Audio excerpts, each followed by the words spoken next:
G'day and welcome to another exciting Postcards adventure. This week, Bundy and I will be driving 250 head of cattle up into Victoria's high country. Oh, with a little help from the Lovick family as well, but between you and me, Bundy, we know who's in charge, don't we, eh? Come on, Coxie, less yap and more action. I knew he'd get me eventually. 137, I told you. Make sure you go through the gate, Mother. Don't go this way. No, through the gate. Through the gate.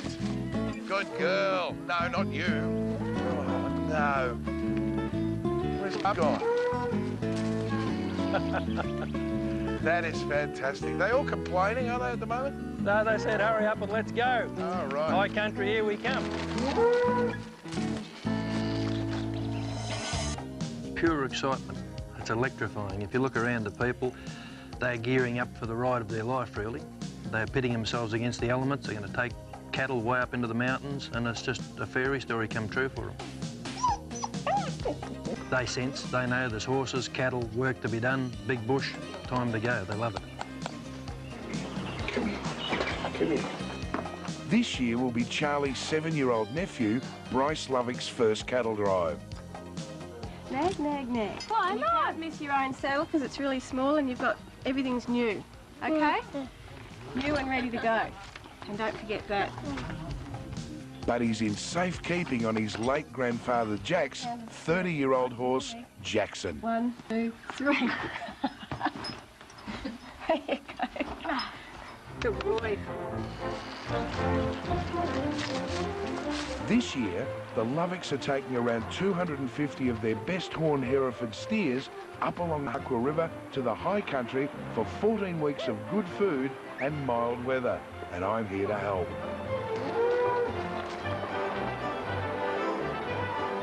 Bundy's a veteran when it comes to cattle drives, which is a real advantage considering it's my first.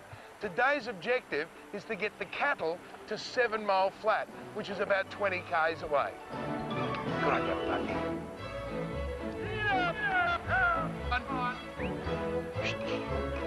You can just move in there and push them. Come on. Come on. Hey. You, Mother, come on, move it. For the cattle, it's as much a family pilgrimage as it is for the Lovicks. Each family go back to the same breeding grounds or the same grazing grounds nearly every year. I just think it's amazing that you know each of them by name. Well, most of them by name, mate. There's a lot of Mabels in there. The Halkwa River is the lifeblood of this mountain country, stretching from the Great Divide to the Eildon Weir. Oh, there was an old tradition the old fellas used to have, and it was you always have whiskey and a dash of Halkwa River water at every crossing. How many crossings are there? 27. I'm glad we don't do that these days. After a cuppa and a refreshing dip for Bryce, it was time to tackle a pretty scary mountain track. How you going, Coxie?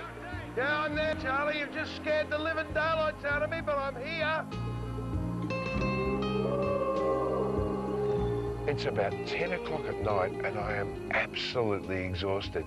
Dave and Craig are sleeping about 100 metres below the cattle and we've set up camp above. Hopefully, all the girls will be there in the morning. Good night. Rise and shine. Out of bed.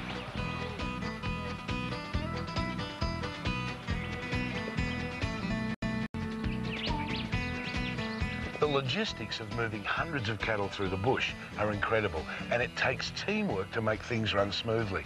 That's where the Lovick family comes into its own. Charlie's sister Kay has been up since first light.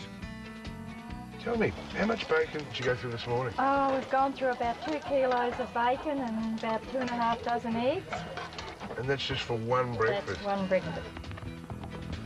While we use traditional horsepower, Come on, Coxie, big kick. Beautiful.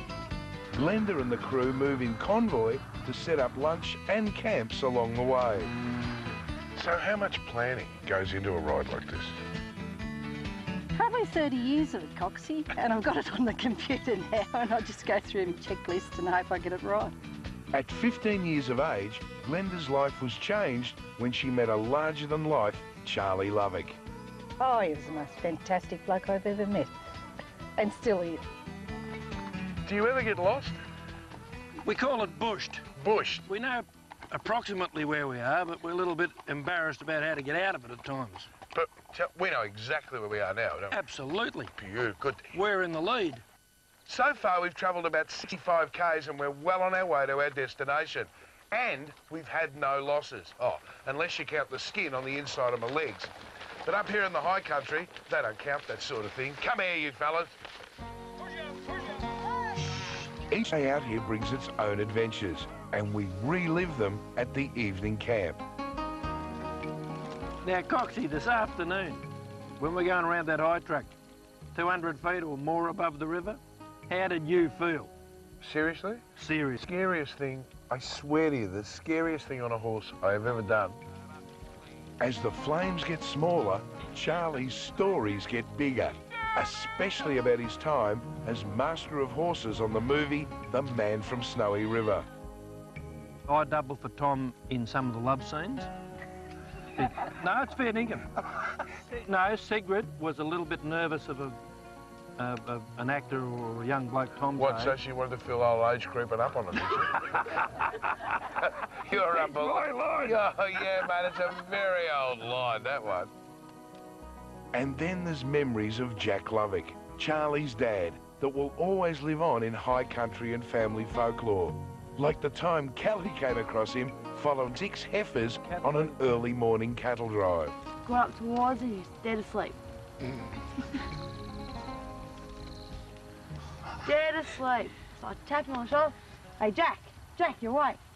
Oh, 62, 63, 64, 65, 66. Just count the cows, kid. I said, yeah, you got up to 100. There's only about 6 cows there.